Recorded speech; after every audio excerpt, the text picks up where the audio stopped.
Welcome, friends and fellow horse fiends.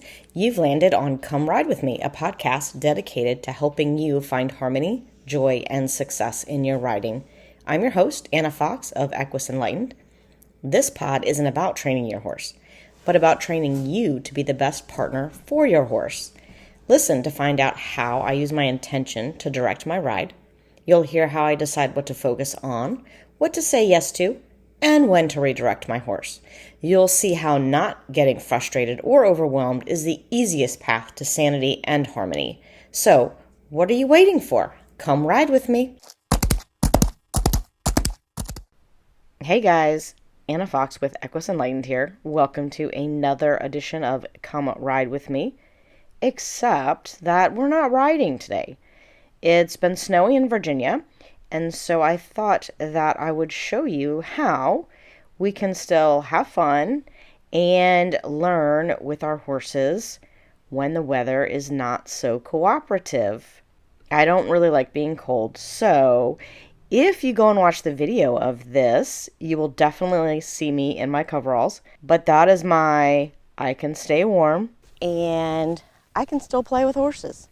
Even if I don't ride, maybe I could ride. There's a few things that I could do, definitely, on the horses that I have if I wanted to climb on, but I don't necessarily need to do that.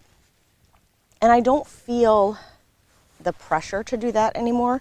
I used to always think that, winter was such a loss of time, and I wasn't getting the things done that I wanted.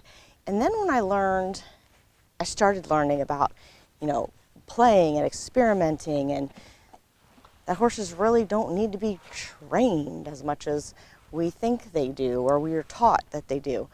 I used to give myself permission to play in the winter. I was like, okay, it's not going to be that great anyway, so I'm going to give myself permission to play. And then, probably, stroke of luck, universe intervening, I actually had one of my horses get injured right at the end of the competition season. This is probably, 10 years ago now. And what I had to do was I had to give him some time off. And then then it was rehab time. And I really wanted him to be ready to go for the spring show season. So I actually worked with my vet, and she was giving me these very specific time limits on walking, trotting, cantering, going in circles, do whatever. And we were and I also played with different things, because I remember that winter, the last week or so here in Virginia has reminded me of that winter, actually, because I was working full-time nights, and I would go out to the barn after I got off work at 7 o'clock in the morning in my coveralls, and I would do the stuff with Gus, and when I could ride him, I would hop on him bareback in a halter. He is a unicorn horse, but I also did a lot of work with him to make him that way, and we have a lot of trust and a great relationship. And so and I would ride him up and down the driveway. The barn had like a circular driveway, and I'd ride around there, and I would just play with all these different things. And we came into spring, he was actually very fit. He was actually more willing to go and do.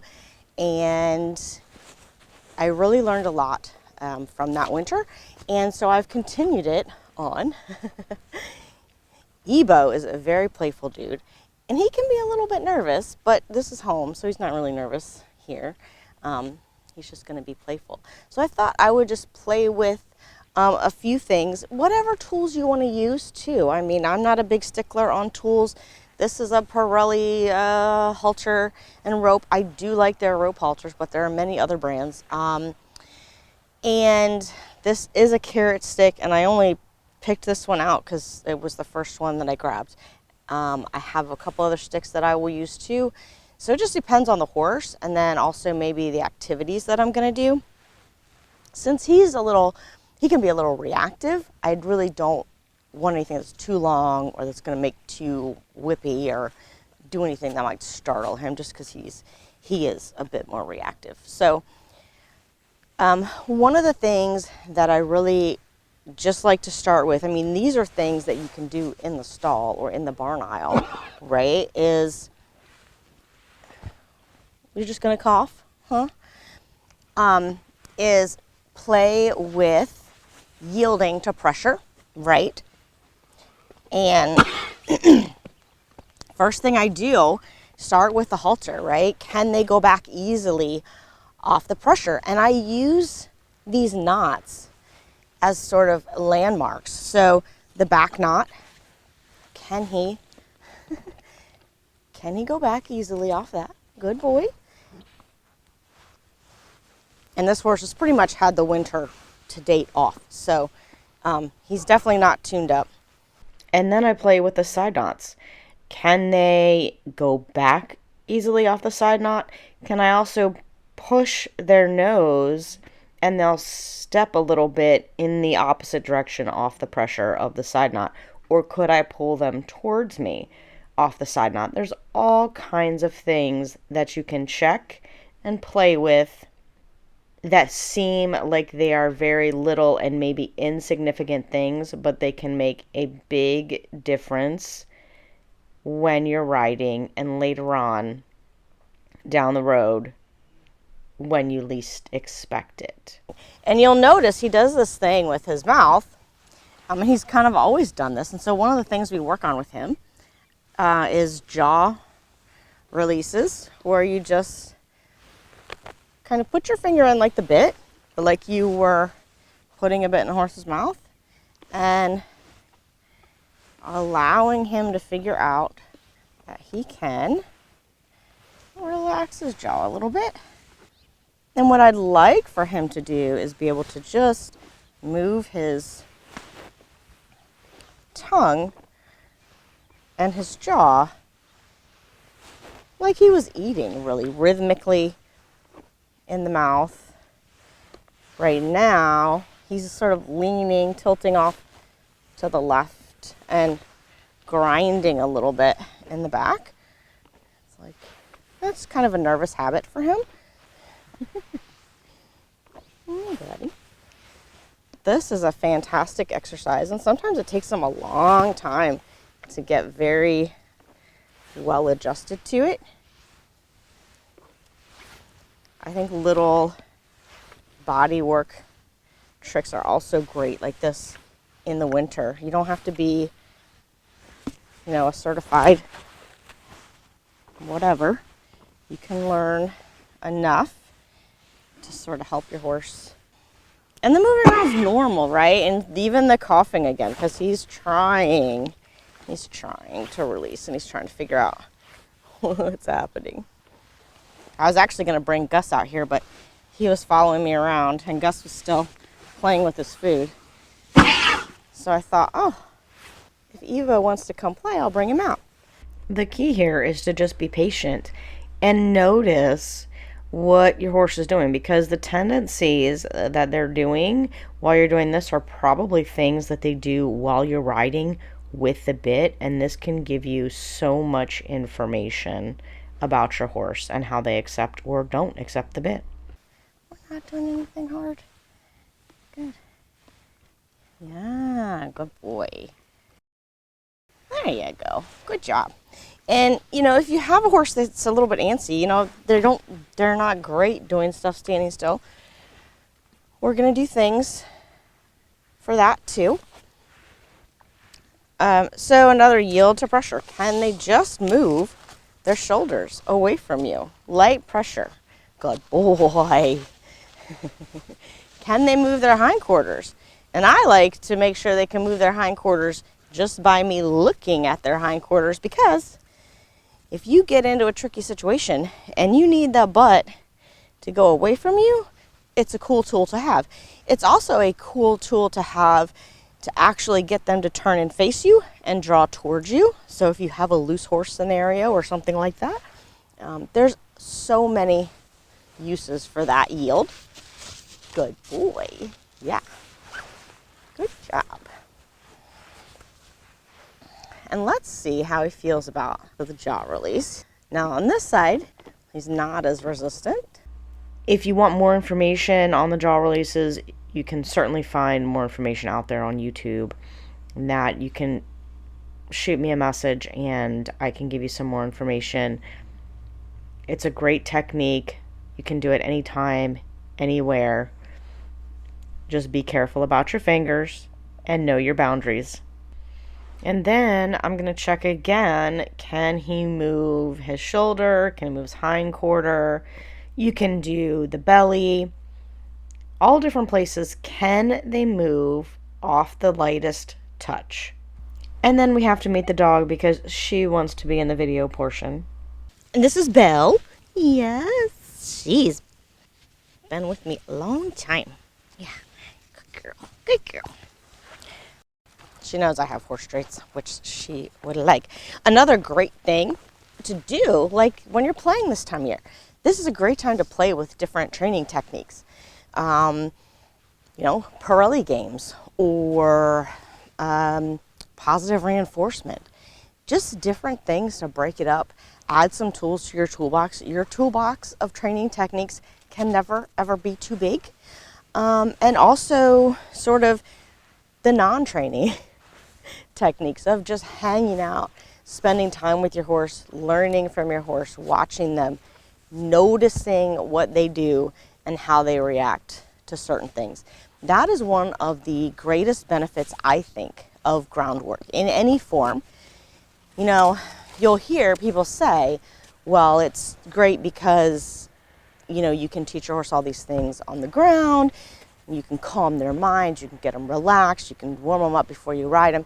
All those things are true, but the biggest benefit that I have seen from really getting into groundwork is what I noticed, what I started to learn and notice just by watching the horses, even in the most benign sort of times. So you can learn so much just by watching them and how they behave and how they react to things. And like with him, with his hind quarter yield was a little bit not as tuned up as I'd like it to be. So this is where I could take my tool, and he's like, oh, I know what that means, and go, oh, yeah. There we go. There we go. Good. Now can you go the other way? Oh, perfect. That was perfect. Good boy. Yeah. Good job. Good job. Another fun thing to play with, especially if you have snow everywhere, like I'm just starting to thaw out, but if you have snow everywhere and you want something to do that's just walking your horse around in the snow, playing the touch it game, right? So you just allow your horse to put their nose on things. And in the beginning, you can start by just doing that, walking around and seeing what do they want to touch, right? And then you can put some treats out. This is what I do. I've put treats out on a couple different things, and I'm going to ask him if he can go and touch them. And I'm going to use my number one aid, which is my intention, to help guide him. And this exercise, I think, is so helpful for people who like to get really focused on their horse and they look down when they're riding. They're not looking up. When your instructor's telling you to look up, it's not just so you see where you're going. That's part of it. But there's so much more to it. For one, where you want to go and taking your eyes and your body there allows your horse to know what your intention is. It also allows you to think it, allows you to open up your mind to that possibility. If you're looking down and you're worried about what your horse is doing all the time, you're not worried about that. The other thing is horses have such, oh my goodness, great vision compared to ours. And so they see things at a greater distance, especially things that are moving, right? So if they don't feel like you are aware of what's happening out there on the horizon, they feel like they need to be aware. And a lot of times I see people who have spooky horses simply because they're so focused on the movement and what the horse is doing, and they're not focusing on what's happening out and around and where they want to go. All right, so we're gonna go and just see if we can't touch a few things, eat a few things. There's treats, you can chew on those. This is another, he's a mouthy horse too, right? And he used to be pretty annoying when he first came to me. But one of the things that I do is I just play with his muzzle quite a bit. And even as now he lets me play with his tongue. He didn't used to do that before. But, and that actually, he likes that. I think horses that are sometimes mouthy and nuzzly, like, they just want you to engage with them. They just want you to notice them and hear them and see them. So we play, and he doesn't bite, you know, even though sometimes you think he might, but he doesn't. Okay. But I'm always very aware, and I'm always active with my hands when I'm near his muzzle. I don't sort of just, you know, hang out there and let him bite me. I'm actually actively doing something, and I'm aware. So I am protecting my fingers and my arms. Oh, I think Belle may have found one of your treats. No good. Okay, well, we've got some more. Come on, let's go. This is also a great exercise for things that might be scary, right? And there's usually scary stuff, at least at one end of my arena, with having small children. So these guys are pretty used to it, but no, good boy. Good boy. Yeah, super good. Super good boy. Yeah. Come on. What about that?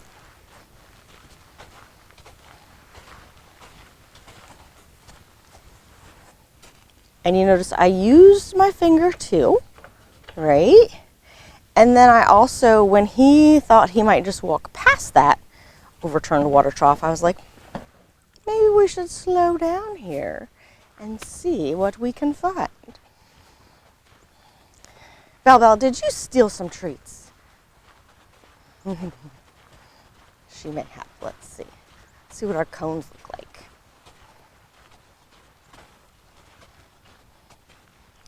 Can you touch it? Touch it. Good boy. And those would be a little bit harder because I don't really have a place to put the treat on top. But since the dog ate them off the bottom, she was snooping around for a reason. Yes. What about this one? What about that one?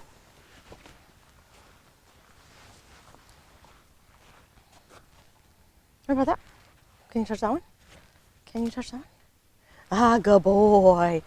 And I really like to do this exercise like I'm doing it now, right? I want to get them used to what I'm doing. And then I like to do it from a distance. I like to let my rope out and go, come on. Can we touch something? Come on. Come on. Come on. Good boy. We're going here. We're going here. Can you touch it? Can you touch it? Can you touch that? Can you touch it? Oh, good boy. And if you have a horse that is low energy, this is a great exercise to teach them in hand. You can get yourself like a barrels or something that's, I like, you know, easier. They don't have to reach down to get, you know, get maybe 4 of them for your arena and put your treats up here and teach them this online and even at Liberty. And then you can do it when you're mounted. And that can make a big difference into how they feel about going. I used to do this with Gus. Gus was very, he's an energy conservationist is what he is. So if you've got a safe space that you can teach them, you know, at Liberty, then go for it. But just do it online first. Get it so that you can be a pretty good distance away from them. And then you can try it at Liberty. I like all the yielding stuff, right? Like this is another extension of yielding the shoulder. Anything you can play with. I should have brought something, a feed pan, or if you're familiar with Surefoot pads, they're fantastic. Didn't bring anything like that out with me. That was a fail. But put those down. Teach your horse to step on stuff. Right? It could be a block of wood, something safe. But feed the pig pans, they work great. This way, one, if you ever need your horse to step on something, like a block for an x-ray, comes in very, very handy. Two, it teaches them more awareness about where their feet are. And if you're specific about which foot you want to go in, they will learn that. It makes it even easier when you want to do things like teach them to lift up certain feet. Now, Ebo doesn't have as much experience with this. Gus is a master at the Spanish walk. Good boy. Ebo, not so much. So we're going to see if we give him A little tap with our tool or a touch. good boy. Yeah, so he knows basically that, he can yield to pressure and lift up his foot by the tapping. We always want to start with the lightest pressure that we would like to use. So number one is always our intention, right? Hold your intention for them to lift their foot. Then you can touch, and then maybe you can lightly tap. Yielding to pressure anywhere to super light pressure is probably one of the biggest gifts you can give yourself and your horse, right? So another thing that you can do if you have a horse that's like fidgety and doesn't want to stand still, they're high energy in this kind of weather, and you're like, oh gosh, I don't know if I want to ride them even sometimes when the ground is thawed out, because I don't feel like I can do all my pre-work, lunging or whatever it is that you do. So a great thing is teach them about a relaxation box. And I just use Cavalettis and some ground poles. And the idea is you're just standing here and relax. Now, Ebo doesn't have a problem with relaxation. But let's say if he stepped out of the box,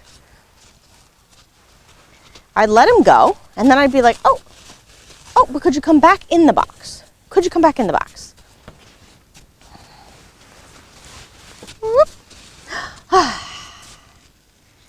Good boy. And because he's not real fidgety and he's super relaxed, I am going to give him a treat. I'm going to positively reinforce that for sure. If he was kind of, I don't know, I probably wouldn't use food right away. I would just try to use my energy, dial it down, and just kind of keep easily redirecting him back into the box. That can be helpful because it can also help you practice your yields. If they're a little bit more animated and you don't want to be close to them, and you have, a longer rope and a little bit longer stick, right? You can stay away. Don't come to me. Get in your box. Whoop, whoop, whoop, whoop, whoop, whoop, whoop. Good boy. Yeah. And stay. Good. Perfect. While you have these poles, are you going to show them? Okay. Another great thing.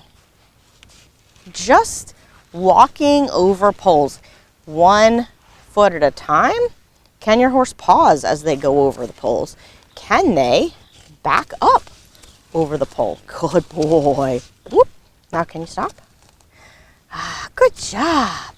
Now, can you go sideways over the pole? Yeah. Good. Good. This is tricky because you got to avoid that one, I know. I don't know if I can do that. I don't know if I can make that tough corner. That's okay. Back up. Good boy. All right, now come over here. Now remember, the X part's out of his vision right now. So he's just going by his feel. of where to be. Good boy. So smart. So smart. Yeah. Good job. And although, like, right now this horse seems very calm and very relaxed, and he's very careful about his feet, he did not start out this way. This would be a horse that would have been running all into that, bashing his knees and getting frantic about the whole thing. But these are things that we've worked with him on, and we've taught him that he can be quiet and that we have lots of tools to help him. Oh, you're going to have to take a big step because it's a bigger pole. Big step. Big step. Good job. Right? And that's good for them. Just that stretching of lifting more is good. Now, I have talked about moving massage before, done, and the reflex to relax, and I've done a short video of it on YouTube, and also a great thing to have in your toolbox if you've got a horse this time of year, or any time of year, but especially that's a little bit stiff and tight, right? And so I'm going to use that. I'm going to say, he tends to like to hold his neck, and you saw like with the jaw and sort of tilt his head over to this way. So he likes to hold his neck right. Oh, good boy. So, yeah. Oh, goodness. And another release there. So I get that, right? Thank you. And then, good boy. I'm going to allow him to walk forward. Come on. Come on. Come on. And I was like, oh, this is going to be real work. It's not going to be real work, I promise. Come on. Come on. Send him out in a circle. Oh. Good boy. But you can go walking. Good. Good. And like, you know, the gravel dust isn't really frozen anymore, but over here where it's snowy it is. I'm not going to panic that he trots off. What I want to do is I want to concentrate on that spot on his neck. And he feels the energy. Good boy. You know, so he thinks that means go trotting. He doesn't need to go trotting. Oh. Go walking. Go walking. Good boy. Good.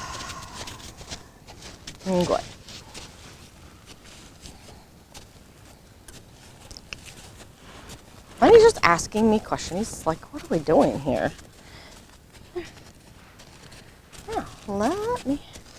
Yeah, that little spot in your neck. Can you relax it and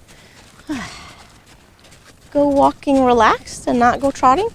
Because the trotting, even though he's feeling that energy, right, that I'm trying to send to that spot in his neck, and he goes trotting as a way to not release it. There. And now you can see when he's walking, if you look really close, you might have to zoom in, that then his neck muscle's actually looser. Good boy. Yeah, let's see how we go the other side.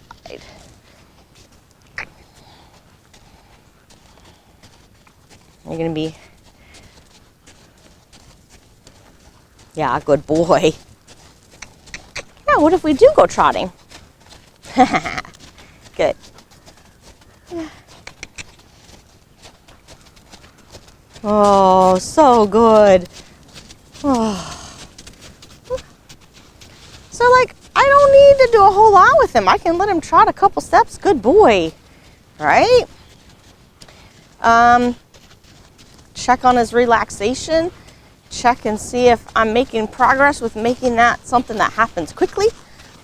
And then I did a little change of direction with him online. Another thing that you can do is use the cones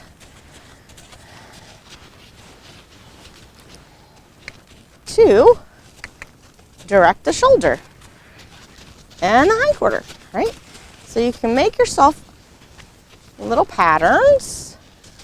Good boy, right? Yeah, good.